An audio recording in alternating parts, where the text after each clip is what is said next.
Okay, can everyone see my screen? Casey, give me a thumbs up. You see it? Okay, great. So I'm going to talk about a few rhetorical devices today. The first one is alliteration. Alliteration is the repetition of consonant sounds in two or more neighboring words or syllables.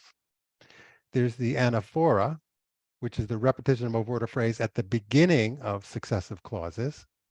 There is the triad, a figure of speech where three successive words or phrases are used to express a central idea. There is the epistrophe, which is the opposite of anaphora, the repetition of a word or phrase at the end of successive phrases or clauses or sentences. And here's one I didn't talk about before. It's the pun. You probably all heard about the pun. The pun is a joke exploiting different possible meanings of words which sound alike but have different meanings. Now, I'm sure you've memorized all these things by now since I've talked about them, but it's actually easier to understand and to remember these devices when you hear actually someone using them. So I'm going to show you a short speech. Let me see if I can get this up.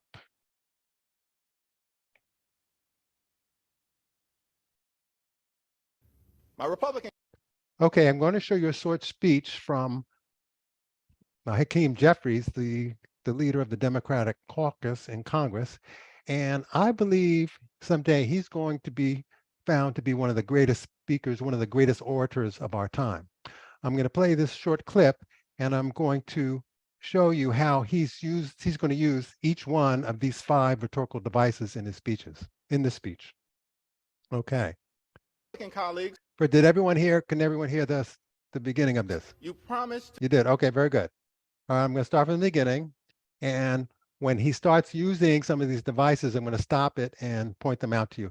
Now, I don't want you to focus on the politics of what he's saying. This is a political speech, and you may agree or disagree with what he's saying, but I want you to focus more on how he's saying it, how he's making his points.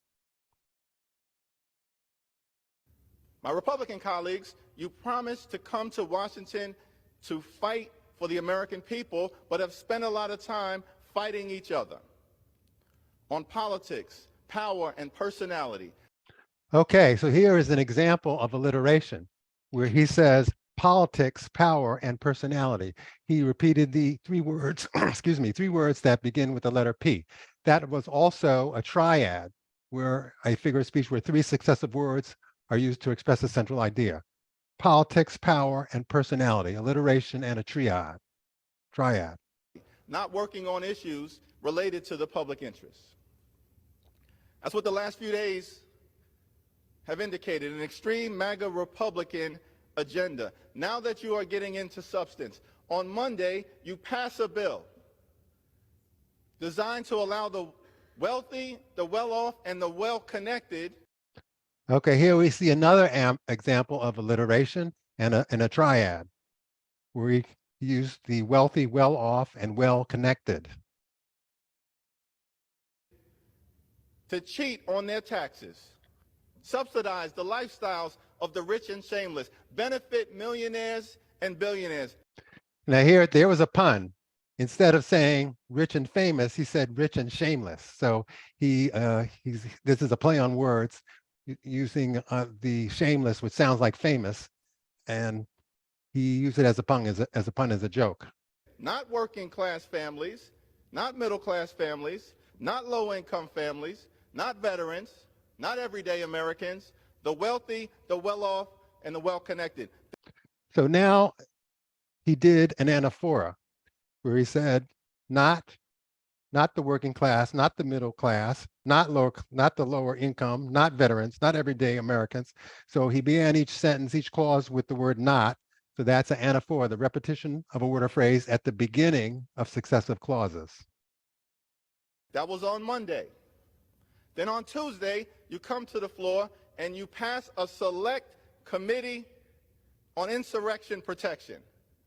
A committee that is clearly designed, in the words of some of my colleagues on the other side of the aisle, to obstruct justice as part of your evident desire, as many of you have said, to eventually defund the FBI. That was Tuesday. And now on Wednesday, you come to the floor. Nothing on inflation, nothing on quality of life issues for the American people, nothing even on public safety. Okay, here we have another anaphora. So he said nothing on inflation, nothing on quality of life, nothing on public safety, anaphora. But you come to the floor as part of your march to criminalize abortion care, to impose a nationwide ban, to set into motion government-mandated pregnancies. So again, here we have another anaphora. To criminalize abortion, to impose a national ban, to set into motion government-mandated pregnancies. So we started each sentence with the word to, another anaphora. So that's the distinction for today. As Democrats, we believe in a woman's freedom to make her own reproductive health care decisions. Period. Full stop. A decision that should be between a woman, her family, and her doctors. Period. Full stop. Okay, what was that now? That was an epistrophe. He ended two sentences in a row with the words full stop. He said, freedom to make her own reproductive decisions, period, full stop. A decision between a woman and her family and her doctor, period, full stop. So that was an example of the epistrophe. We believe in Roe v. Wade. You wonder about our position? That's it. The Women's Health Protection Act. That's it. Freedom to make your own reproductive health care decisions. That's it. Okay, here's another epistrophe. He said, you wonder what our position is? That's it. He ended with that's it. A Women's Healthcare Protection Act. That's it.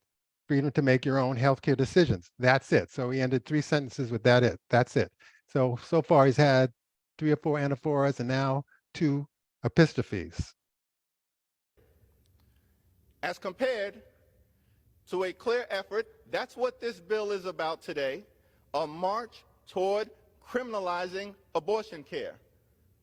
A nationwide ban, government-mandated pregnancies, part of an extreme MAGA Republican agenda.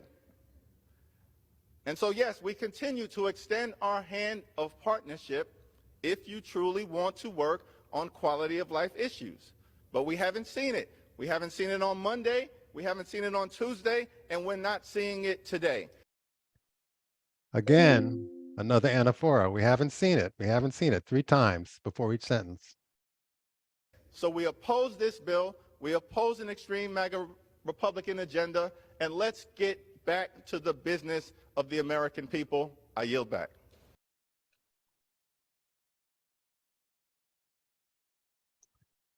Okay, so in summary, you should all be experts now on these different rhetorical devices, the alliteration, the anaphora, the triad, the epistrophe, and the pun. And you've seen them in action from one of the best orators, I believe will be one of the best orators and best speakers of our time. Thank you, Mr. Toastmaster of the Day.